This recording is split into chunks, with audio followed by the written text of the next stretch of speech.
Yo halo semua, balik lagi bersama gua di channel Inficred Project. Pada video kali ini, gua bakal ngebahas lagi anime To Your Eternity, yaitu di episode 6. Di video ini, gua nggak akan ngebahas alur cerita di episode ini secara detail. Ya karena pastinya, kalian bisa menonton sendiri untuk itu.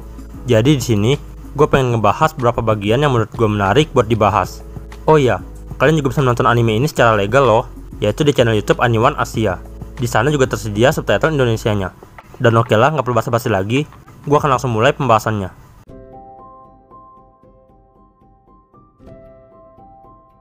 Episode 6. Menurut gua, ini adalah episode yang sangat menarik.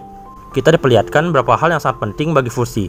Seperti Fushi yang belajar tentang ucapan dan kata-kata, bahkan hingga munculnya sosok yang menciptakan Fushi.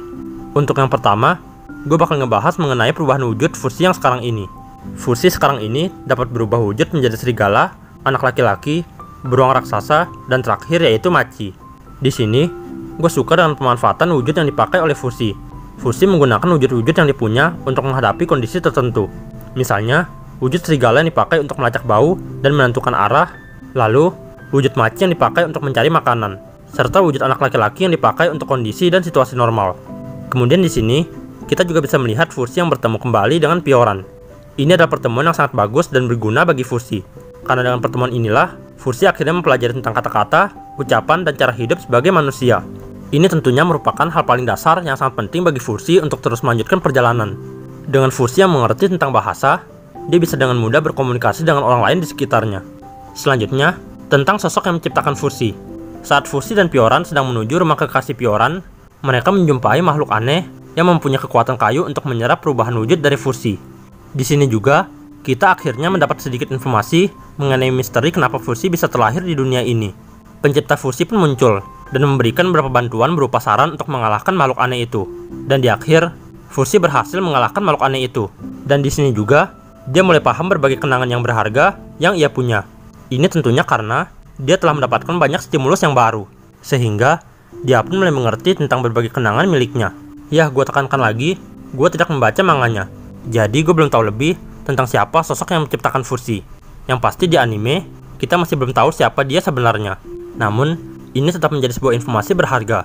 Kita jadi tahu kalau Fushi memiliki seseorang yang menciptakannya, walaupun kita belum tahu bagaimana metode yang digunakan oleh penciptanya. Yang pasti, Fushi diciptakan dengan tujuan untuk melestarikan dunia. Ini tentunya adalah tujuan yang positif. Dan sosok aneh yang tadi dikalahkan adalah musuh untuk menghambat Fushi. Yang jadi pertanyaan, apakah pencipta Fushi itu memang berada di sisi yang baik, atau justru berada di sisi yang jahat? Tentunya, ini akan menjadi pertanyaan yang harus dijawab ke depannya. Masih banyak sekali misteri yang tersembunyi dan mencurigakan dari sosok itu. Ya, ini juga merupakan episode yang bagus. Kita bisa melihat Fushi yang banyak mendapatkan pelajaran berharga, seperti bahasa dan cara hidup manusia, serta misteri-misteri tentang Fushi yang sedikit demi sedikit mulai terlihat. Kalau menurut kalian gimana dengan cerita di episode 6 ini? Yuk saling sharing pendapat kalian di kolom komentar. Dan ya, mungkin segitu aja yang bisa gue bahas di video kali ini. Pastinya, gue akan balik lagi untuk membahas hal-hal menarik di episode kedepannya. Jadi jangan lupa buat like, komen, dan share video ini ke teman-teman kalian. Dan terakhir, jangan lupa subscribe dan nyalakan notifnya, supaya kalian gak ketinggalan update dari gue. Itu aja dari gue. Terima kasih sudah menonton, dan sampai jumpa di video selanjutnya.